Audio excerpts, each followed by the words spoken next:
warahmatullahi wabarakatuh. Salam sehat untuk kita semua.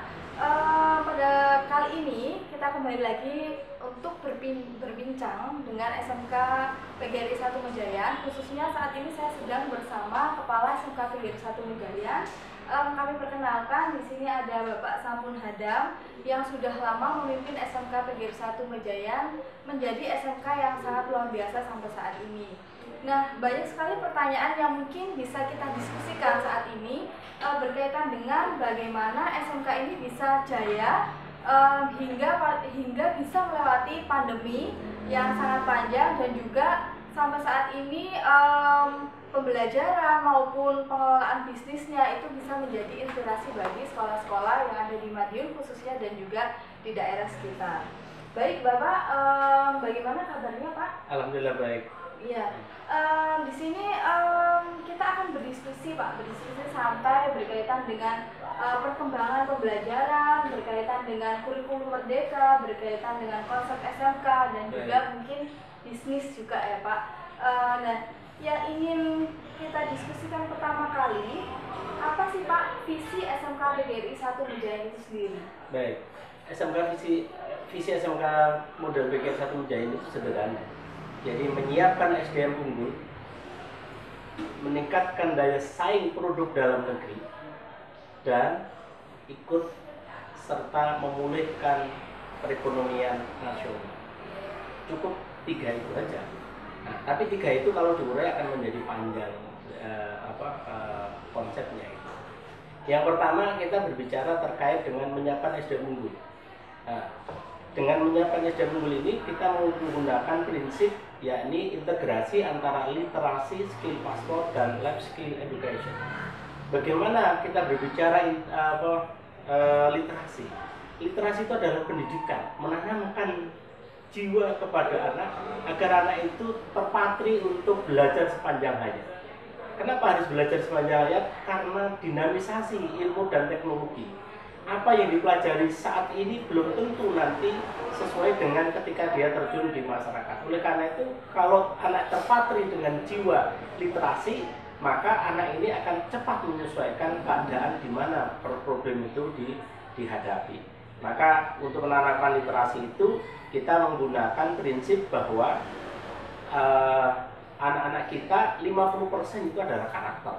Kemudian 30% itu keterampilan dan 20% itu pengetahuan. Itu baru dari sisi literasi. Kemudian dari sisi untuk skill passport itu adalah bagaimana menciptakan competitiveness pada anak-anak. Sehingga dengan competitiveness ini anak-anak ukurannya itu bukan waktu tetapi kerja, capaian yang ingin dicapai.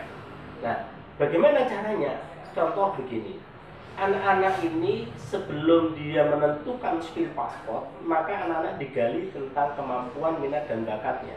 Dengan kemampuan, minat, dan bakatnya, maka seorang guru akan mendampingi siswa untuk menyusun namanya rencana diklat yang ingin dicapai oleh siswa. Ini perorangan, bukan lagi klasikal, tapi perorangan. Nah, sehingga anak ini menyusun rencana diklat.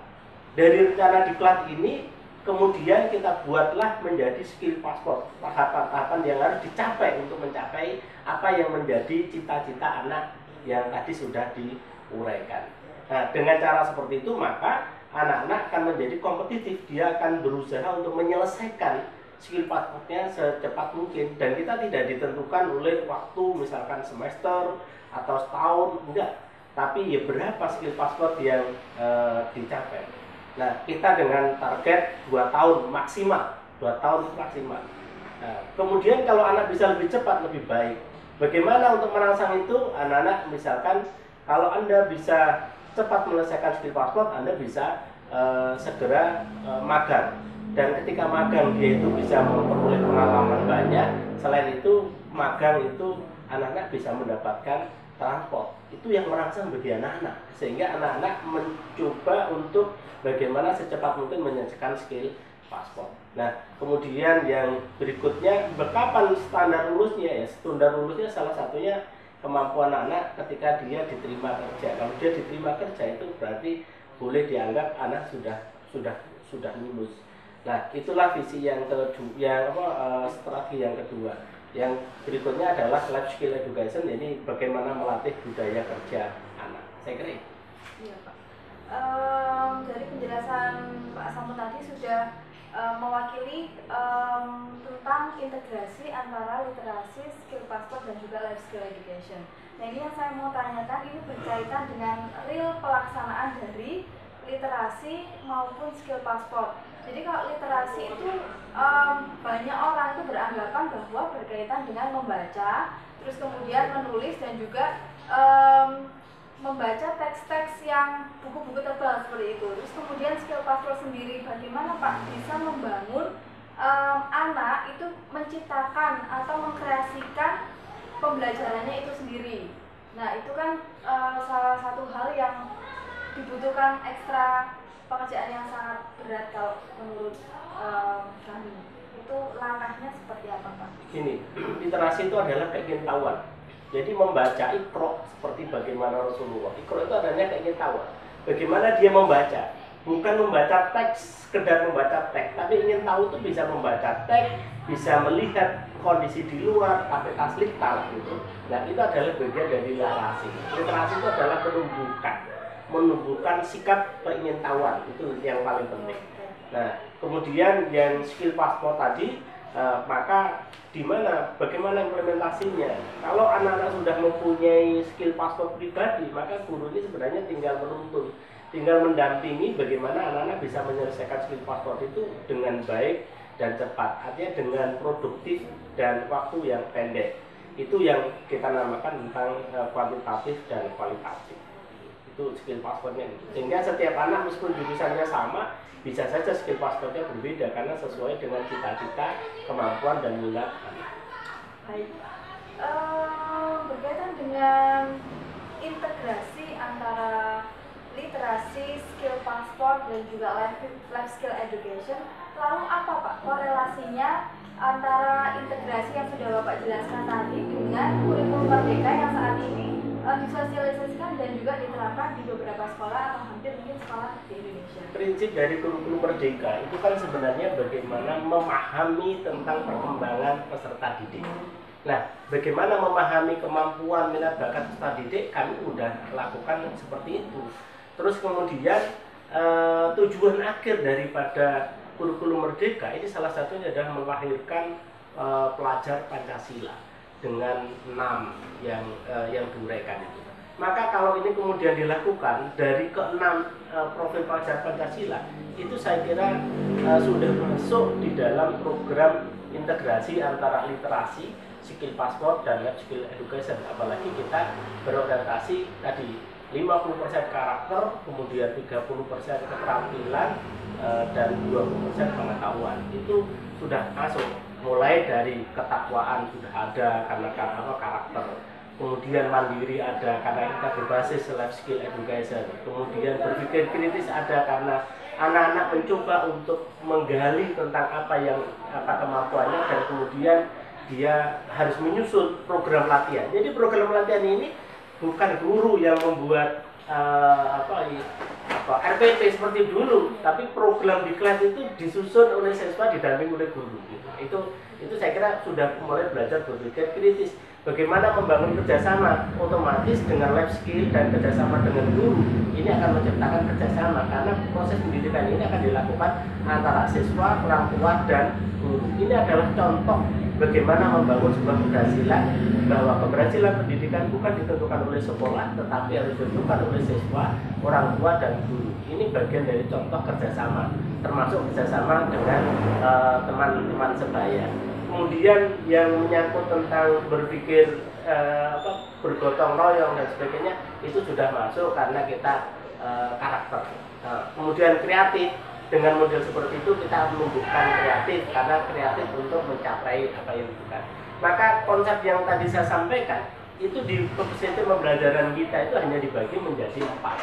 1 blok 1 minggu keterampilan itu kejuruan nyatunya, hanya berorientasi pada kejuruan. Kemudian 2 hari itu adalah science and creativity. Kemudian yang 2 hari lagi itu adalah komunikasi. Konsepnya komunikasi, tidak sekedar bahasa, tetapi komunikasi. dan kemudian masih 2 hari lagi adalah penajaman terkait dengan karakter. Konsepnya sederhana, sehingga belajar di SMK model itu sederhana, tetapi roh atau hasil dari tujuan pembelajaran itu bisa tercapai. Dan alhamdulillah pengalaman kita 2 tahun berturut-turut proses itu bisa dilalui, dan anak-anak terbukti. Contoh, SMK model ini menjadi sekolah yang pertama menerapkan program D2 Fast Track. 24 siswa kita berada di Politeknik. Ini kan bentuk keberhasilan. 2, anak-anak kita bisa diterima di kerja dengan magang di kelas 12. Kelas 12 semua sudah selesai magang. Sekarang malah ada yang di kelas 11 sudah mulai magang. 71 anak-anak kita nanti akan berangkat ke Jepang, sekarang udah 23. Ini adalah contoh-contoh real dari program penerapan kurikulum merdeka yang diimplementasikan dalam bentuk konsep integrasi antara literasi, skill paspor, dan life skill education.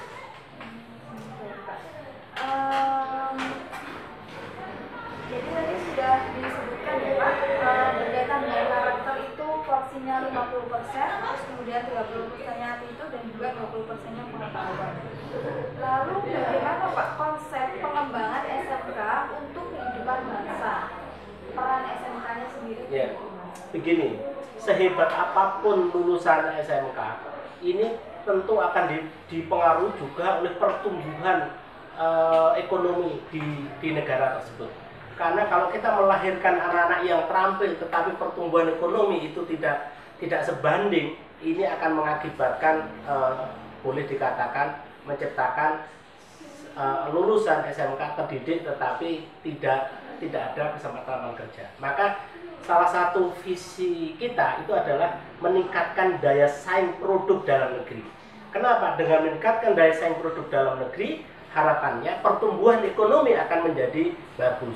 Nah, dengan meningkatkan daya produk dalam negeri, maka keuntungan untuk mengembangkan bagi perusahaan itu ada. Caranya bagaimana? Anak-anak kita magang 1 tahun di kelas 12. Dengan cara seperti itu, maka biaya produksi perusahaan yang ada di Indonesia itu harapannya bisa ditekan biaya produksi. Kenapa? Karena dikerjakan oleh anak-anak SMK. Di sisi lain, ini akan mewujudkan SDM unggul, karena dengan cara seperti ini anak-anak praktek di industri dengan standar industri, dan hasil dari praktek itu bisa dijual atau bisa dipasarkan oleh perusahaan maupun oleh siswanya. Dan kita selalu tidak hanya sekedar membuat, tetapi kita juga membangun bagaimana perusahaan itu bisa berpartner di dalam marketing. Kenapa? Karena SMK ini punya siswa yang cukup banyak, baik siswa maupun masyarakat, sehingga kita selalu tidak hanya sekedar kerjasama untuk magang, tetapi kita inginnya menjadi bagian dari marketing, dan itu sudah terbukti. Di PT Kaibon ini juga kita jadi bagian marketing, di Maspion kita menjadi bagian marketing.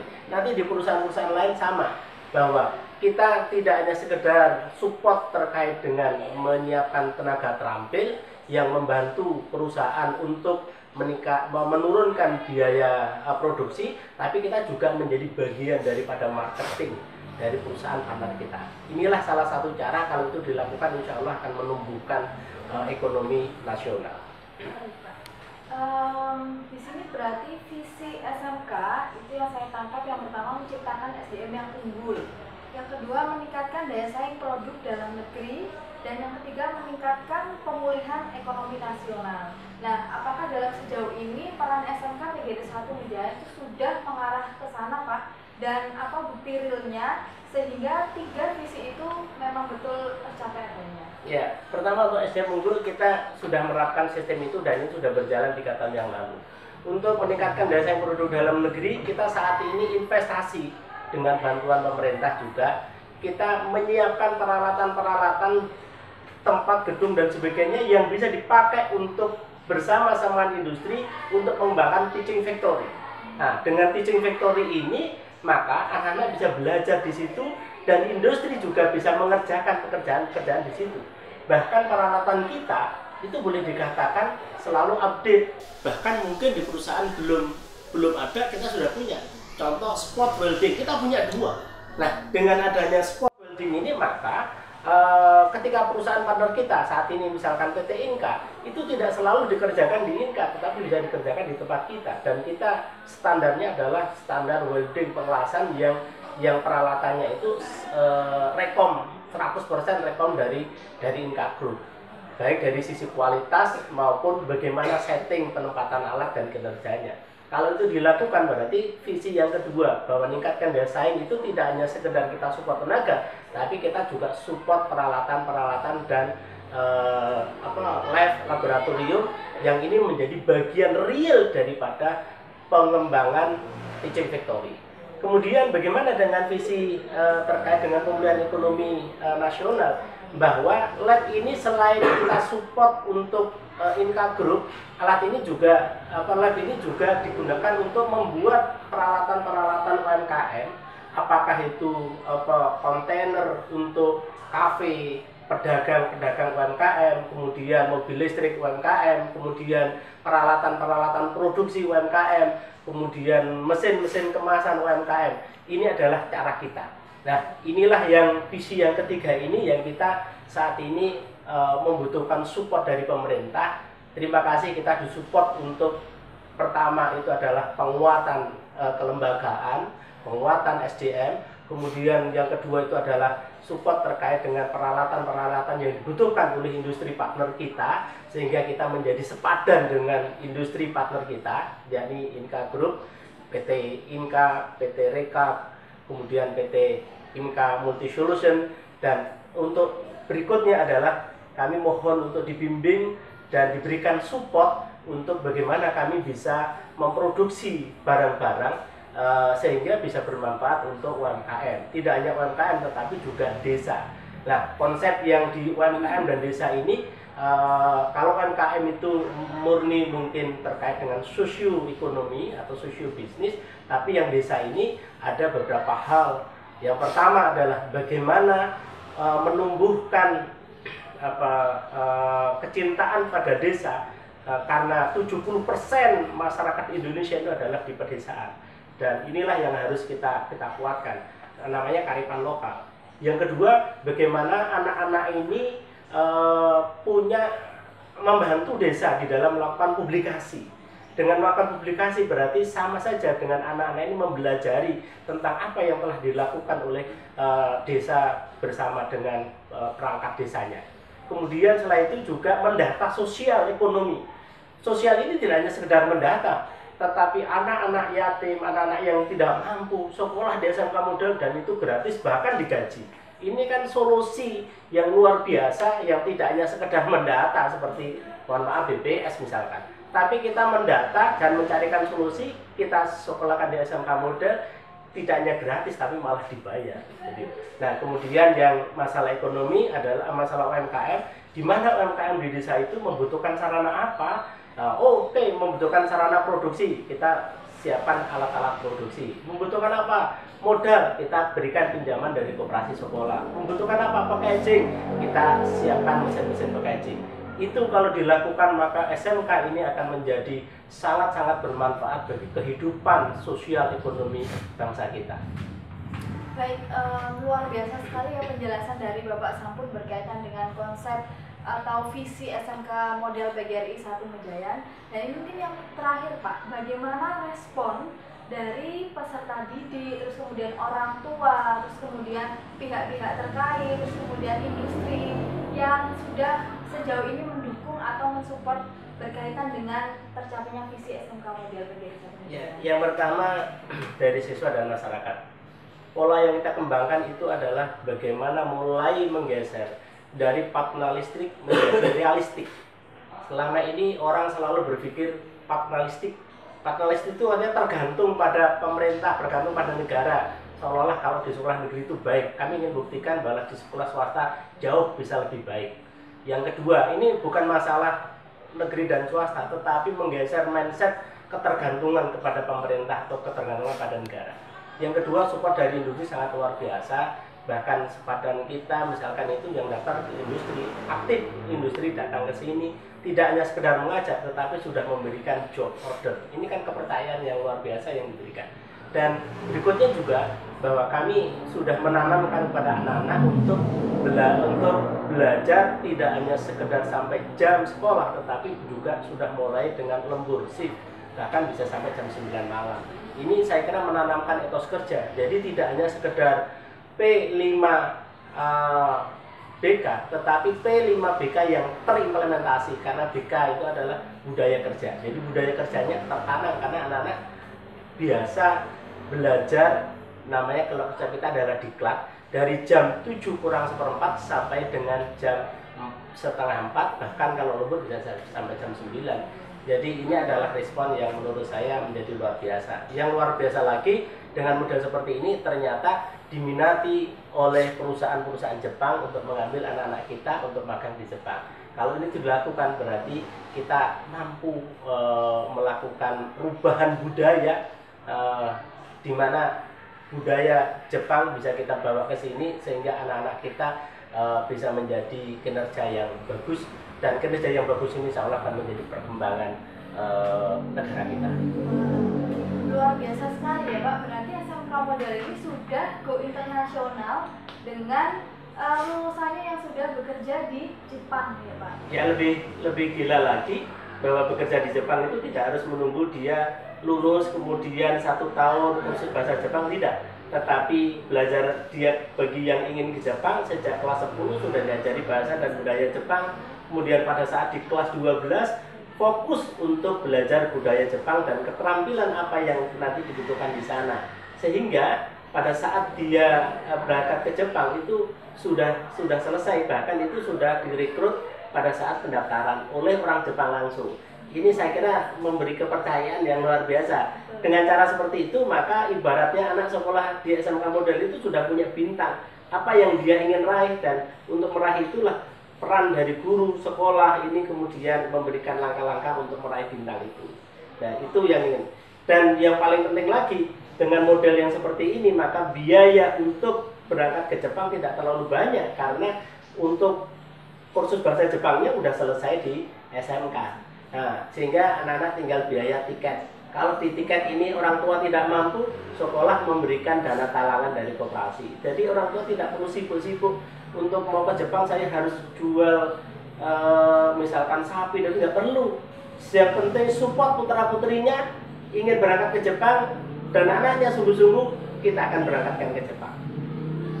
Baik, sangat luar biasa sekali ya diskusi kita dengan Pak Sampun selaku Kepala SMK PGRI 1 Mejayan, yang konsepnya visi misi untuk memajukan SMK model itu sangat luar biasa, sangat inspiratif sekali. Baik, kita bisa lanjutkan diskusi ini di lain kesempatan dengan tema yang juga pastinya akan menginspirasi juga, dan juga akan dan nantinya akan memberikan semangat kepada kita untuk berkarya lebih baik lagi. Yang pasti peserta didik SMK model PGRI 1 Satu pesan saya begini, investasi negara ini tidak terlalu punya banyak uang. Oleh karena itu ketika proyek atau program pembinaan SMK, mohon benar-benar tepat sasaran. Sasaran kita begini, 1, bagaimana kita itu bisa meningkatkan SDM. 2, meningkatkan daya saing produk sehingga bangsa kita tidak kemudian kebanjiran barang-barang impor, tetapi kita sudah mulai berani ekspor minimal untuk diri kita sehingga kita tidak kebanjiran impor. Yang berikutnya adalah bagaimana menumbuhkan UMKM, karena UMKM ini adalah boleh dikatakan ekonomi, gerakan ekonomi yang jauh lebih aman ketika kita pengalaman krisis 98 COVID, UMKM ini jauh lebih aman. Oleh karena itu tekad kita pada PK ini adalah PK SMK model mencanangkan tentang SMK PK Mitra Desa dan Penggerak UMKM. Mohon doa dan dukungan dari semua pihak. Terima kasih. Baik, itu ya pesan yang bisa disampaikan oleh Bapak Sampun Hadam berkaitan dengan diskusi kita pada hari ini. Semoga diskusi ini bisa bermanfaat, dan juga untuk kedepannya kita bisa saling sharing untuk menemukan ide kreatif yang inspiratif juga tentunya demi memajukan visi dan misi SMK model PGRI 1 Mejayan. Begitu Bapak, ada yang ingin disampaikan lagi? Terima kasih. Baik, sebelum kita akhiri, saya ingin menyampaikan semoga dengan adanya forum diskusi ini bisa menjadikan salah satu wadah bagi kita untuk memberikan ilmu baru dan juga kegiatan baru, inspirasi baru untuk bisa memberikan kita melakukan kegiatan yang lebih bermanfaat ke depannya. Baik, selamat sore dan juga kami sampaikan terima kasih. Wassalamualaikum warahmatullahi wabarakatuh.